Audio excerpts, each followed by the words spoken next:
সংবিধান সংস্কার প্রস্তাবে সাম্য, মানবিক মর্যাদা ও সামাজিক সুবিচার কোরআন কি বলে? গত 31শে আগস্ট একটি সংবাদ সম্মেলনের মাধ্যমে ঢাকার ইকুয়েটর সিটিতে আমরা এই সংগঠনটির আত্মপ্রকাশ করেছিলাম, যার সুনির্দিষ্ট এবং সীমিত লক্ষ্য উদ্দেশ্য রয়েছে। সেটা হচ্ছে সকল শ্রেণী, পেশা, বিশ্বাস, মতদেশের মানুষকে কোরআন পাঠে উদ্বুদ্ধ করা।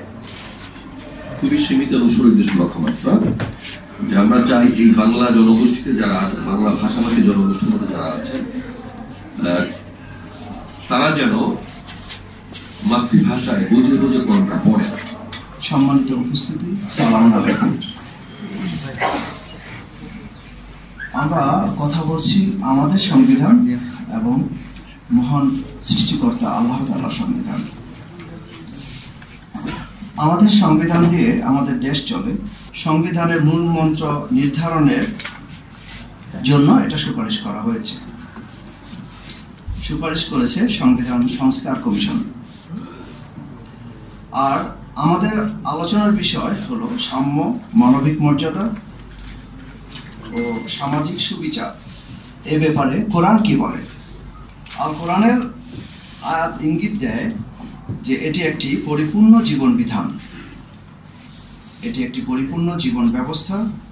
এতে মানব জীবনের জন্য প্রয়োজনীয় মূলনীতি, দিক নির্দেশনা বিদ্যমান। গোটা মানব জাতির জন্য জীবন ব্যবস্থা, কোনো কিছুই আল কোরআনে বাদ দেওয়া হয়নি। আমি এখানে দুটি আয়াত উপস্থাপন করছি। বরঞ্চ আমরা দেখেছি যে এই সংখ্যাগরিষ্ঠ মুসলমানের দেশে আদালতকেই সবচেয়ে বেশি কলুষিত করা হয়েছে, বিচার ব্যবস্থাকে সবচেয়ে বেশি প্রাণান্ত করা হয়েছে, যেখানে আসলে আমাদের দেশের সকল মানুষ, বিশেষ করে যারা প্রান্তিক মানুষ, তাদের জন্য বিচার আদায় করা এবং তাদের জন্য ন্যায় বিচার চিন্তা করা, তাদের জন্য ন্যায় বিচারের প্রাপ্তি, এটা অনেক বেশি অপ্রতুল। এই যে স্যার আজকে যে অনুষ্ঠানটা হলো, হ্যাঁ, এটা কি উপলক্ষে আপনারা কি করতে চাচ্ছেন? সংস্কার নিয়ে কিছু কথা বললেন, একটু যদি আপনার মুখ থেকে শুনতে পেতাম স্যার। সালাম আলাইকুম, ধন্যবাদ আপনাকে। অ্যাকচুয়ালি এখন যে বর্তমান যে একটা সংস্কৃতি, একটা যে কথা আসছে যে আমাদের বিভিন্ন দিক থেকে যে সংস্কারের কথা আসছে, জি, সংস্কারের কথা। এই সংস্কার যে বর্তমান যে প্রস্তাবটা দিয়েছে, এই প্রস্তাবে কিছু জিনিস অ্যাড করা হয়েছে, যেটা সাম্য, মানবাধিকার, বহুত্ববাদ, এই যে গণতন্ত্র আগেই ছিল, তো এই ব্যাপারে কোরআন কি আমরা অ্যাকচুয়ালি আমরা হচ্ছে কোরআন পাঠ আন্দোলনের একটা দল যারা কোরআন নিয়ে কাজ করে। এখানে আবু সাইদ হয়ে আমাদের আহ্বায়ক, আমি যুগ্ম আহ্বায়ক।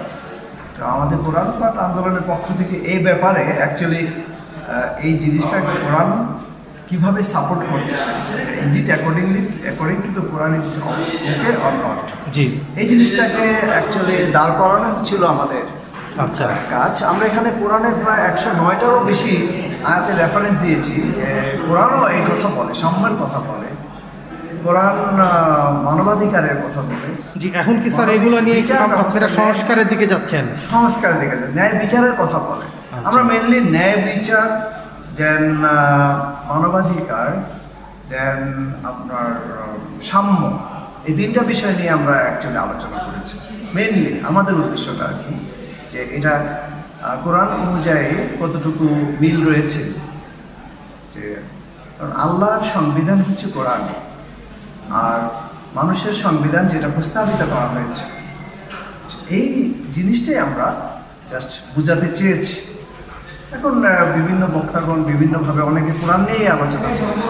এখানে কোরআন নিয়ে আলোচনা করাটা আমাদের উদ্দেশ্য না। আমাদের উদ্দেশ্য হচ্ছে যে আমরা কোরআনিক বা আল্লাহর বিধানের সাথে, আল্লাহর আদেশ অনুযায়ী কি সংবিধানটা হবে কিনা, সেই জিনিসটাই প্রমাণ করা। Just thank you so much. জি, থ্যাংক ইউ স্যার।